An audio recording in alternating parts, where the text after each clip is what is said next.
Já que a gente está, claro, falando de coronavírus, de pandemia, de um momento muito difícil, eu vou colocar aqui no nosso papo uma pessoa que eu também admiro muito, que é o Dr. Evaldo Araújo, infectologista, diretor da Sociedade Paulista de Infectologia, que em muitos momentos, desde março, esteve aqui conosco na programação da Rádio Bandeirantes, nos ajudando a entender muitos pontos, muitas notícias, o avanço da doença. A gente parte de um momento, no começo do ano, fevereiro, março, que a gente falava de uma doença desconhecida, com muitas complicações, que ninguém sabia o que viria pela frente.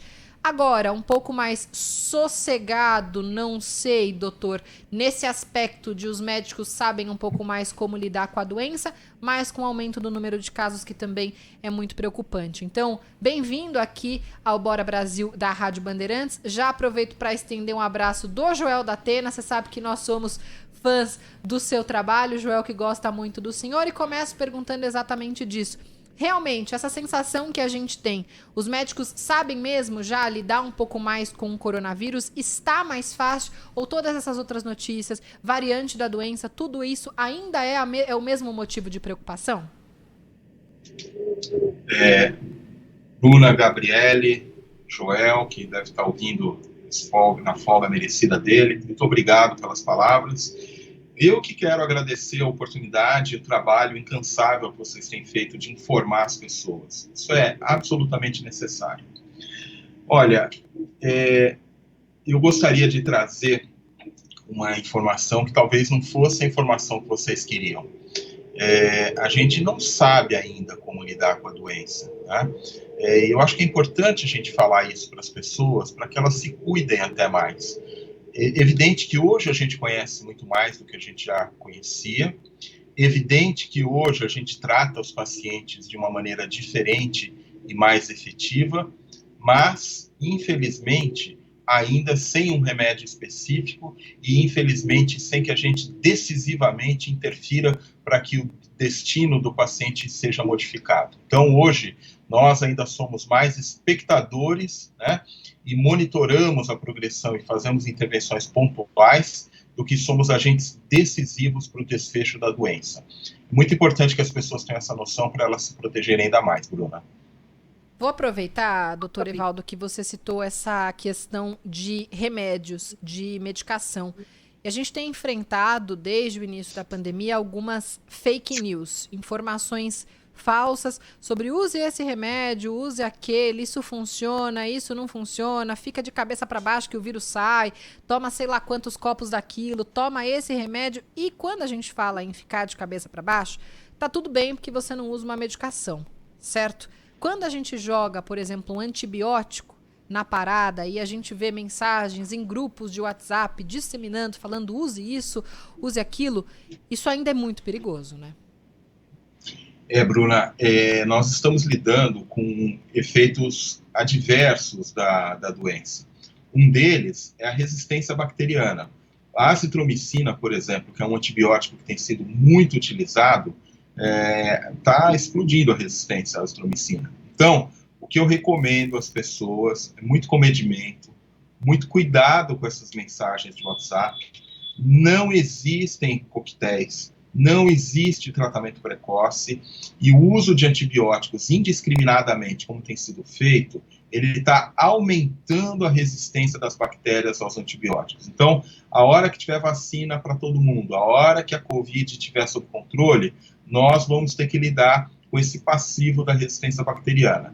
Então, eu sei que tem muito médico, inclusive, que ouve a Rádio Bandeirantes, que é muito importante. Eu faço esse apelo até aos colegas. Na dúvida, consulte um infectologista, consulte um colega da área, para que a gente possa fazer juntos o melhor pelos nossos pacientes. Não acreditem em fórmulas prontas, não acreditem em receita de bolo. Isso não existe. E ao longo da pandemia, Bruno, surgiram vários modismos, né? Então, se no começo, quando a gente não tinha nada, não conhecia nada, era justificável você reciclar drogas, você usar drogas, no estágio atual, com vários ensaios clínicos muito bem feitos, com evidências consolidadas pelo OMS, pelo CDC, pelo NIH, pelas sociedades científicas e especialistas, não se justifica usar qualquer tipo de coquetel precoce, qualquer tipo de antibiótico sem embasamento científico. Isso é, inclusive, má prática médica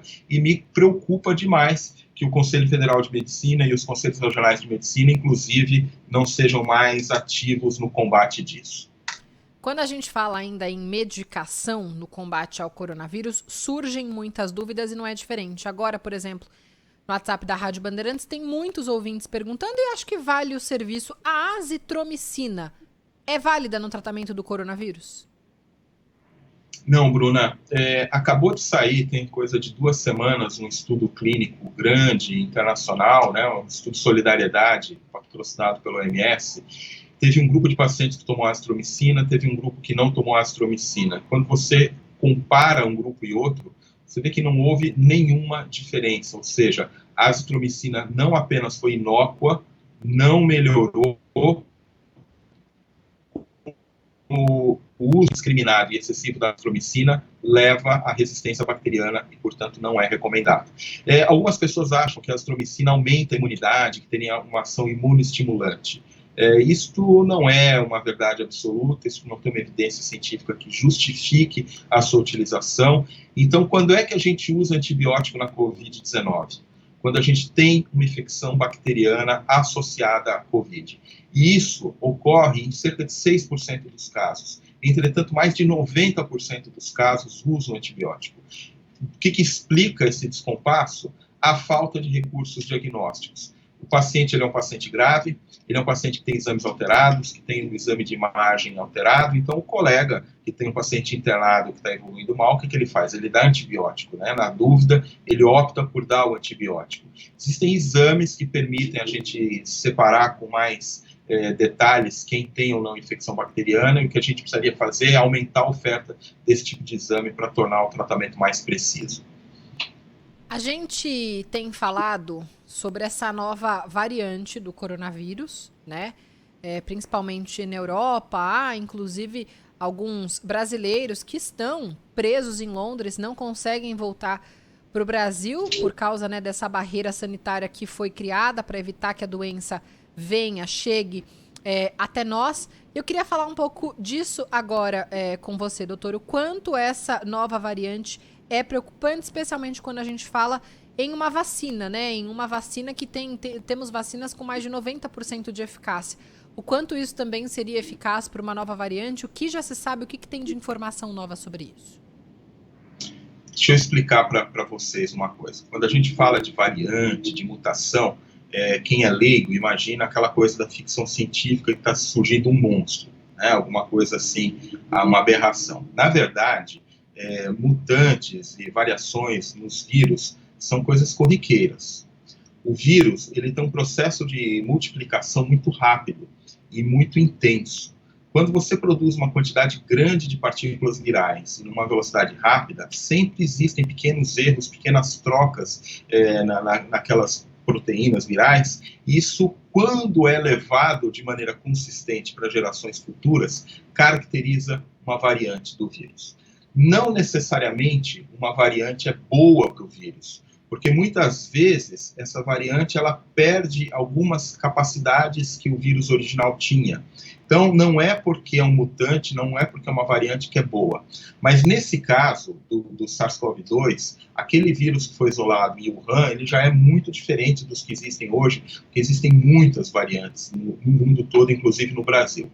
O que tem acontecido é que, recentemente, no Reino Unido, na África do Sul, na Nigéria, foram detectadas 3 variantes diferentes. Sobretudo essa do Reino Unido, a B117, é uma variante que traz algumas características que chamam a atenção. Primeira delas, ela compromete a região do spike, que é aquela proteína que funciona como se fosse uma chave que o vírus usa para abrir a porta das células e entrar e parasitar as nossas células. É justamente nessa região que estão os nossos alvos das vacinas. Então, as vacinas produzem elementos de imunidade que vão atacar esta região. É natural que preocupe, porque se o vírus começa a sofrer mutações nessa região, um dos riscos teóricos é de que as vacinas deixem de funcionar. Mas isso, por enquanto, ainda é um risco teórico. Na prática, o que já se observa é que essa variante ela se transmite 0,4 a 0,7 vezes mais rápido do que o vírus selvagem. Ela tem dominado, sobretudo, os jovens. E existe uma possibilidade muito grande de que, dada essa capacidade de infecção mais rápida e a grande circulação do vírus que existe hoje no mundo, que em pouco tempo essa variante ela domine o vírus selvagem e que passe a ser o vírus de Covid que está predominando no mundo todo. E, Bruna, uma preocupação adicional é que algumas tecnologias de diagnóstico, elas não detectam essa variante. Então, a pessoa, às vezes, tem sintomas de Covid, vai fazer aquele exame molecular, o RT-PCR, e o resultado vem negativo e ela pensa, não tenho Covid. Mas, na verdade, ela pode não ter tido seu vírus detectado. É por isso que no mundo inteiro, e no Brasil não é diferente, o grupo da Medicina Tropical, do Instituto de Medicina Tropical, junto com outros grandes laboratórios, já estão trabalhando em protocolos específicos para como é que a gente vai agir quando estiver diante de um paciente que tem cara de Covid, jeito de Covid, tudo de Covid e o exame está negativo. Nós vamos ter que acender um sinal amarelo e pensar, pode ser uma dessas variantes e usar uma outra estratégia de diagnóstico molecular. A gente acaba de receber a informação, doutor Evaldo, que um laboratório de diagnóstico, a DASA, informou ao governo de São Paulo que encontrou 2 casos desta nova variante do coronavírus aqui em São Paulo, da mesma cepa que surgiu no Reino Unido. Já estão avisados, né, o Instituto Adolfo Lutz e também a Vigilância Sanitária de São Paulo. Levando em conta isso, essa questão de preocupação com testes, de uma possibilidade de um falso negativo, fora esse trabalho para o teste de diagnóstico, o que mais pode ser feito num caso como esse? Temos esses 2 aqui confirmados, além de estudar o que é que pode acontecer, como é que a pessoa está doente, mas não apresenta um positivo, o que mais pode ser feito? Bom, Bruna, exatamente o DASA é o laboratório que eu falava que se associava à medicina tropical para estudar esse fenômeno, né? Não nos causa nenhuma surpresa, é uma questão biológica. Essa cepa vai se disseminar, essa variante vai se disseminar, não tenho muita dúvida em relação a isso. O que mais que pode ser feito? A gente pode atuar, primeiro, criando novos fluxogramas, que é exatamente o trabalho atual. Então, se você está diante de um caso suspeito, que vem com RT-PCR tradicional negativo, usar uma tecnologia de sequenciamento para fazer o diagnóstico. Existem outras tecnologias que em algumas marcas de teste de antígeno, que é uma outra possibilidade de diagnóstico rápido, não mostraram sofrer influência das variantes. Então, talvez fazer uma primeira etapa com uma detecção de teste de antígeno, se vier positivo, fecha o diagnóstico, se vier negativo, diante da grande suspeita, você partir para essas alternativas da biologia molecular. Então, você incorpora um outro teste mais barato e que, aparentemente, para algumas marcas, não sofre o impacto dessa variante. Agora, a grande medida, né, que as pessoas precisam entender de uma vez por todas, é não ter Covid, é não ter circulação viral. E para a gente não ter circulação viral, a gente não pode aglomerar e não pode deixar de usar máscara. Então, se as pessoas fizerem a sua parte para diminuir a circulação viral, diminuindo a população viral é menos pressão, é menos possibilidade de ter a cepa mutante.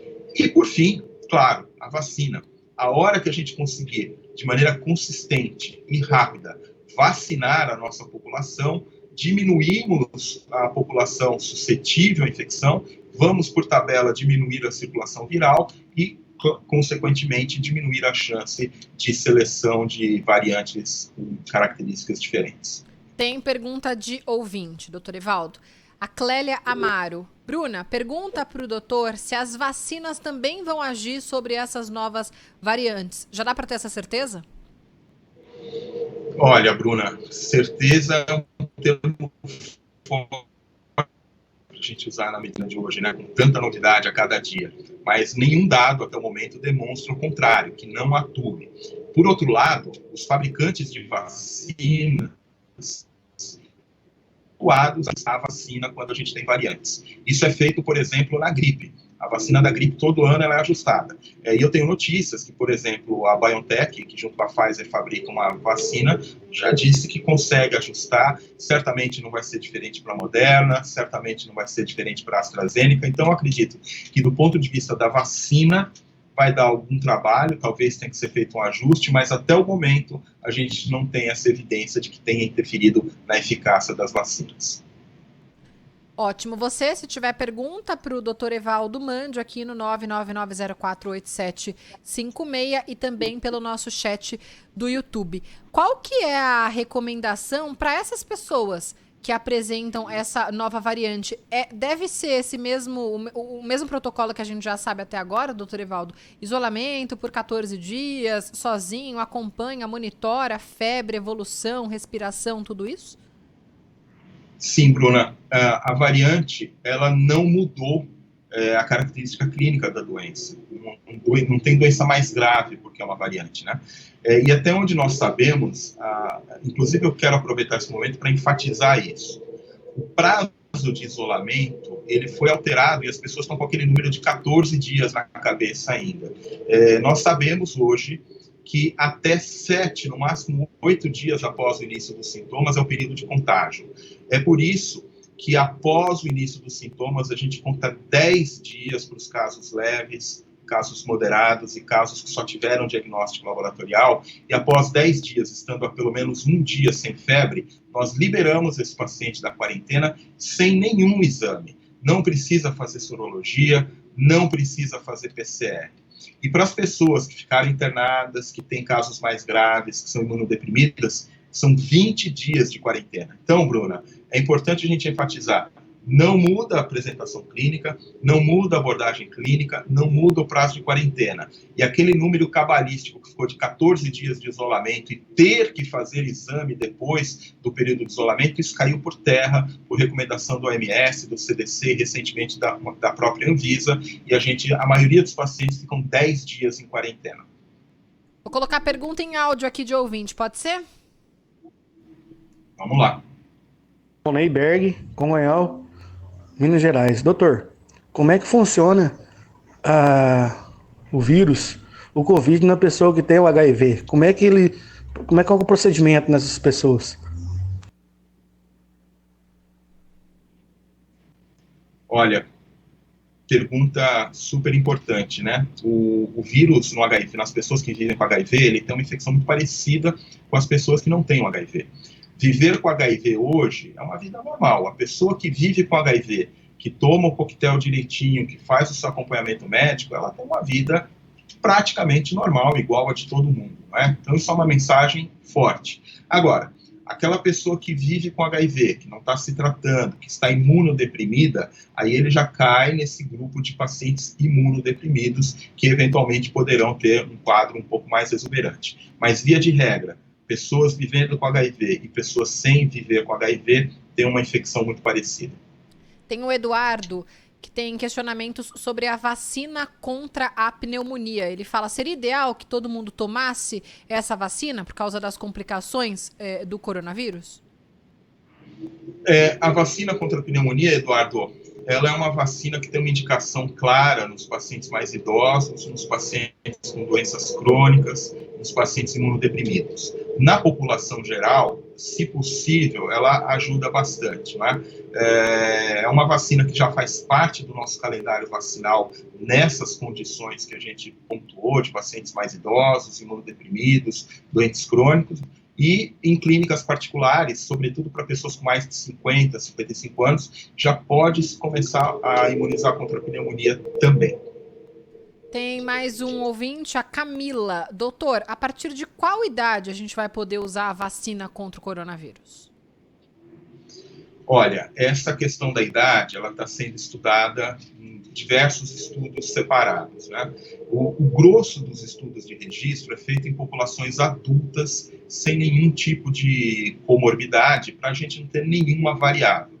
Depois você começa a fazer estudos em populações mais idosas. Então, hoje a informação mais concreta que a gente tem, ela vai do adulto jovem ao idoso, que é uma população sem nenhum problema. Na população pediátrica, existe até uma discussão, será que vale a pena vacinar ou não, vai ser prioridade ou não? Provavelmente a gente vai vacinar as crianças, sim, né, mas elas não são as primeiras da fila, justamente porque as crianças têm formas leves da doença e elas não são tão arriscadas quanto os adultos e mais idosos, né? E como a gente ainda tem um problema logístico de disponibilizar a vacina para todo mundo que é prioridade, as crianças vão ficar no final da fila.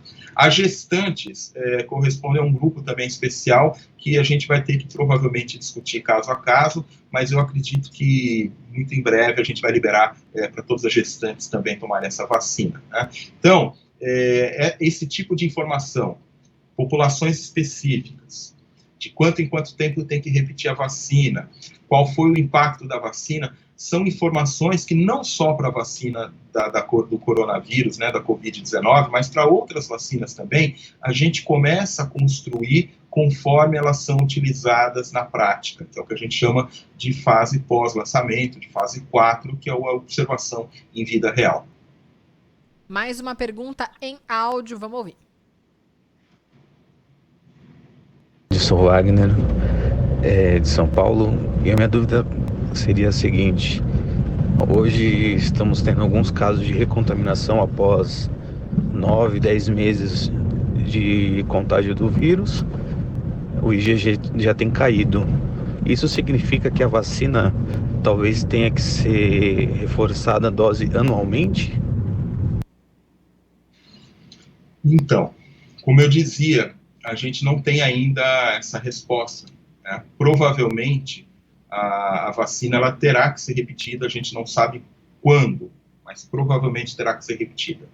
É importante enfatizar que a resposta imune induzida pela vacina, ela é mais potente, ela é mais vigorosa, ela é melhor do que a resposta imune induzida pelo vírus, pela infecção natural pelo vírus, né?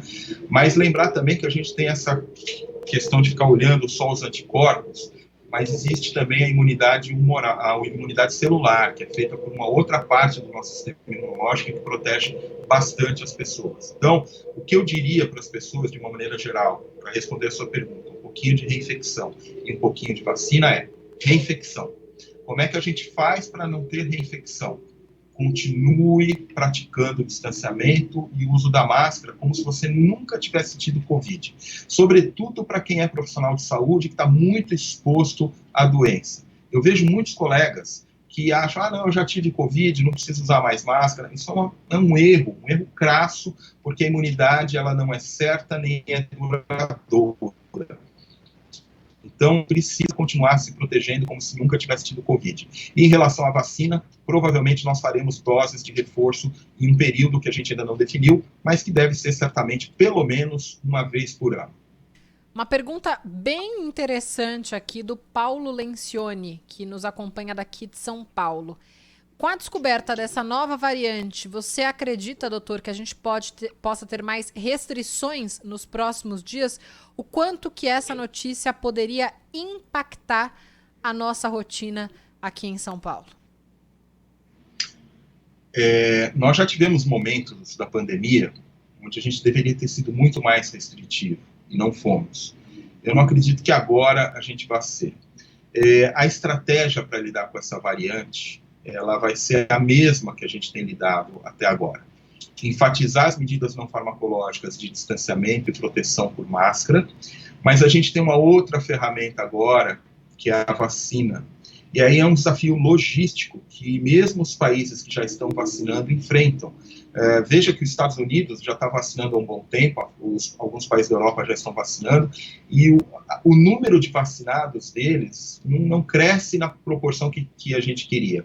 Então, qual que é o problema? De um lado, a pandemia vai continuar crescendo, o número de casos vai continuar aumentando, e de outro lado, a nossa capacidade de vacinar ela fica estanque. Então, a gente precisa ter uma velocidade de vacinação mais rápida, então a gente precisa ofertar vacina, a gente precisa vacinar muita gente, não adianta vacinar pouca gente, e a gente precisa fazer isso rápido, para que a gente consiga combater a expansão dessa variante que se infecta e que se transmite com muita facilidade, com muito mais rapidez. Como eu disse há pouco, é provável que em pouco tempo essa variante ela domine sobre o vírus que hoje está circulando. Então, a gente vai ter uma corrida contra o tempo.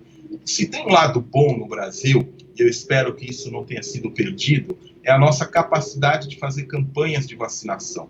O Brasil tem histórico de fazer grandes campanhas de vacinação, vacinações múltiplas, inclusive, e eu acho que a gente vai ter que colocar toda essa nossa expertise, né, que começa nos municípios, onde tem o pessoal da atenção básica muito atento, para que a gente consiga vacinar milhões de pessoas num tempo muito curto e ganhe essa corrida contra a nova variante que tem uma capacidade de disseminação muito rápida. Boa tarde. Gostaria que o Dr. Evaldo dissesse se ainda é necessário passar álcool em todas as compras que a gente faz no supermercado, numa loja, enfim. Ainda é preciso desinfetar o sabonete, o detergente, o pacote de arroz, doutor? Eu conheço 2 tipos de pessoa, doutor. As pessoas que continuam desde fevereiro, compram absolutamente tudo, vai lá, desinfeta tudo, tira o sapato para entrar de casa, tira quase que a roupa inteira na porta, já joga na máquina, vai pro banheiro, aquela loucura. E tem os que deram uma relaxadinha. Eu assumo que eu tô no grupo 2. Eu parei um pouco de limpar absolutamente todas as compras. É claro que esse cuidado, acho que do banho talvez seja o principal, né? Principalmente se for sentar no sofá, deitar na cama da sua casa. Mas ainda precisa de toda essa loucura da limpeza, entre aspas? Bruna, eu tenho uma sobrinha meio hipocondríaca, a Mariana, que ela ficava me perguntando toda hora o que ela fazia. Eu falava, taca fogo. Põe álcool e taca fogo em tudo.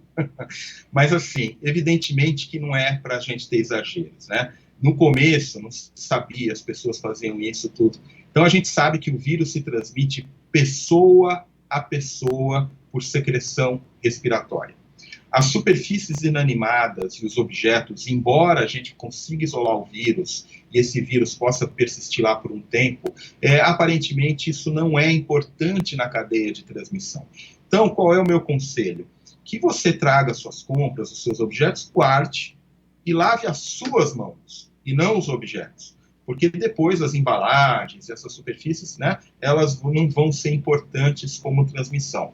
As superfícies, manter uma higiene normal, e essa coisa do sapato, tira o sapato, não põe sapato. A menos que você tenha uma criança em casa que engatinhe, que põe a mão suja, a mão no chão e depois na boca e tal, eu acho desnecessário. Então, higiene da casa comum, e higiene das mãos rigorosa. Então, chegou em casa, lavar bem as mãos, né? E com esse cuidado vai ser suficiente. E na rua, da porta de casa para a rua, máscara o tempo inteiro, cobrindo o nariz, cobrindo boca, bem ajustada, e não ficar mexendo na máscara, que é outra coisa que as pessoas fazem a todo momento. Se precisou mexer na máscara por alguma razão, fazer higiene das mãos com álcool gel em seguida. A gente acostumou um pouquinho com a máscara, né? No começo ninguém nem conseguia respirar, era aquela sensação de sufoco. Meu Deus, nunca vou conseguir usar isso daqui. Com o tempo, com a necessidade, com o hábito, a gente foi se acostumando, mas imagino que seja a primeira coisa que muitos querem tirar assim que a gente sair dessa. Com a vacina, doutor, primeira, segunda dose, em qual momento o senhor acredita que a gente vai conseguir se livrar das máscaras? Olha, Bruna, talvez não tão cedo. Primeiro porque a vacinação ela vai ser feita em ondas, quer dizer, você começa nos profissionais de saúde, nos idosos, em populações, até que você tenha toda a população vacinada, ou um percentual significativo vacinado para impactar a circulação viral, isso vai demorar. Neste tempo, tem que usar máscara. Ah, mas eu tomei a vacina. A vacina demora para nos proteger. Então, você tem a primeira dose, tem a segunda dose, entre a primeira e a segunda você deve continuar usando a máscara. Depois que tomar a segunda dose, você vai ter mais umas 2 ou 3 semanas até ter uma proteção plena. Então, a minha recomendação é, em 2021, a depender do andar da nossa marcha de vacinação das pessoas, continue usando máscara, né? E a máscara poderá ser incorporada ao nosso cotidiano, como é, por exemplo, na Ásia, né? No Japão, China, Coreia, as pessoas usam máscara. E por quê? Porque é uma boa prática e protege contra outras infecções. Veja que diminuiu a incidência de gripe esse ano, porque as pessoas estão usando mais máscara.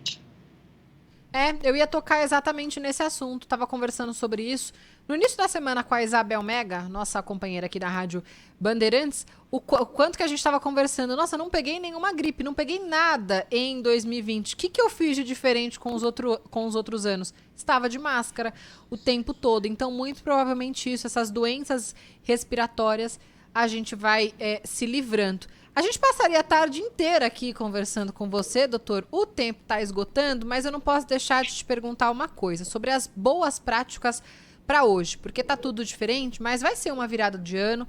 Muitas famílias devem se reunir, ainda que de uma forma, né, um pouco diferente, famílias em núcleos menores nessa virada, mas são pessoas que vão se reunir.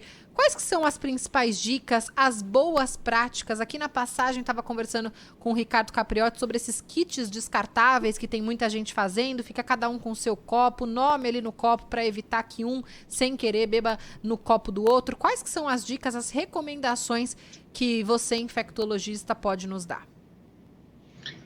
Bom, a principal recomendação é aquela, não fazer festa, né? Mas quem está no núcleo familiar, que tem lá marido, esposa, filho, sogra, sogro, que já estão próximos, que já vivem cotidianamente, ok, essas pessoas fiquem juntos. Agora, não dá para convidar aquele cunhado que vem de longe, né? Não dá para convidar aquela prima que vem do interior, aquele amigo do trabalho. Por quê? Porque por mais que sejam pessoas queridas, eles podem trazer uma outra realidade epidemiológica.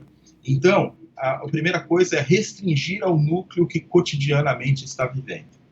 Ok, eu quero reunir, eu preciso reunir, e aí a gente tem que fazer uma concessão, né? Essa pandemia tirou muito de todos, e dos idosos está tirando uma coisa que é a convivência. Os idosos, muitas vezes, eles só recebem visitas, só veem as pessoas nessas ocasiões, né? E a perspectiva de um idoso e um jovem, ela é diferente. Então, é muito cruel isso. Eu ouvia de um idoso outro dia isso, que a Covid tirou deles a convivência. Isso é verdade. Então, se você tem uma condição como essa, o que você pode fazer para diminuir o risco? Não zerar, mas diminuir. Manter distância de pelo menos 2 metros, o tempo inteiro de máscara, materiais descartáveis, higiene das mãos, né? E na hora de comer, sobretudo, quando se abaixa a máscara, usar os talheres, pratos, copo, tudo descartável, né? E ficar longe um do outro, porque a hora da alimentação é realmente muito crítica. Mas, Bruna, só para as pessoas entenderem, quando tem uma festa chique, quando tem um casamento, todos os homens chegam de paletó e gravata, as mulheres de salto alto, e lá pelas tantas, o que acontece na festa? Quem está me ouvindo agora vai até talvez dar uma risadinha. Os homens tiram paletó, afrouxam ou tiram a gravata, as mulheres tiram o sapato, então lá pelo meio, para o final da festa, toda aquela organização, toda aquela cerimônia que existia, ela acaba. Não vai ser diferente numa festa. Por mais que a gente estabeleça protocolos de segurança, a chance de que, tomados pela alegria ou até sob efeito de álcool, a gente negligencie um protocolo é muito grande. Por isso que a recomendação é fazer festas familiares do seu núcleo cotidiano ou deixar para comemorar ano que vem. Hoje é só uma data. A gente tem a vida inteira para celebrar. Deixa eu aproveitar e emendar uma última pergunta. Tem muita... Eu não vou nem dizer, doutor, dessas festas que estão acontecendo clandestinas, tá? Eu vou falar quem faz isso. Insegurança para a família. Fazer um teste de PCR aí, quem fez mais ou menos ontem, anteontem, para hoje poder ver a família com um pouco mais de segurança ou até mesmo teste rápido que dá para fazer na farmácia. Isso é eficaz ou é jogar dinheiro fora num momento como esse? Não, deixa eu falar, você usou um termo, Bruna, teste rápido da farmácia. Esse teste rápido da farmácia é um horror. Normalmente as pessoas fazem um teste sorológico, né? A gente sabe que esses testes têm uma qualidade técnica muito ruim, a interpretação deles é complicadíssima. Nossa recomendação é não faça, ele não é garantia para nada. Ou seja, dinheiro para o alto. E custa mais ou menos uns R$100 em média, né? Mais do que o dinheiro, é a falsa sensação de segurança que me preocupa, porque a pessoa vai vulnerável e pode expor os outros. O teste de antígeno, ele aumenta um pouco mais a segurança, e o teste molecular, ele tem a dificuldade, porque entre o momento que você colhe e o momento que você encontra as pessoas, você pode ter se infectado, ou já no momento que colheu, já tinha uma carga viral baixinha que ainda não foi detectado, ou tinha esse mutante, essa variável, que não é detectada, às vezes, pelos testes tradicionais, enfim. Então, o teste, ele pode, bem feito, sob orientação médica, em circunstâncias muito específicas, diminuir o risco, não zerar o risco, mas de uma maneira geral, assim como as pessoas estão usando como passaporte para ir para a festa, é um risco. Ele dá uma falsa sensação de segurança e, na verdade, na minha interpretação, aumenta a vulnerabilidade das pessoas. Dr. Evaldo Araújo, conosco aqui no Bora Brasil da Rádio Bandeirantes, tirando muitas dúvidas de vocês ouvintes. Algumas chegaram agora no chat, meio repetidas, sobre reinfecção, dúvida de vacina. Daqui a pouquinho essa entrevista estará na íntegra no YouTube da Rádio Bandeirantes, então todo mundo vai poder acompanhar, quem perdeu desde o começo. Dr. Evaldo Araújo, que é infectologista, diretor da Sociedade Paulista de Infectologia. Dr. Evaldo, muito obrigada pela parceria, pelo trabalho que o senhor tem feito no ambulatório, no hospital, toda a ajuda também que nos deu agora em todo o período de pandemia e o que tem feito por todos nós brasileiros, por ser médico, por estar na linha de frente. Então, muito obrigado, uma boa passagem de ano. A gente volta a se falar em 2021. Muito obrigado, Bruna. A você, uma boa passagem de ano, a toda a equipe da Bandeirantes. Parabéns a vocês que também têm feito um trabalho incansável. Obrigado.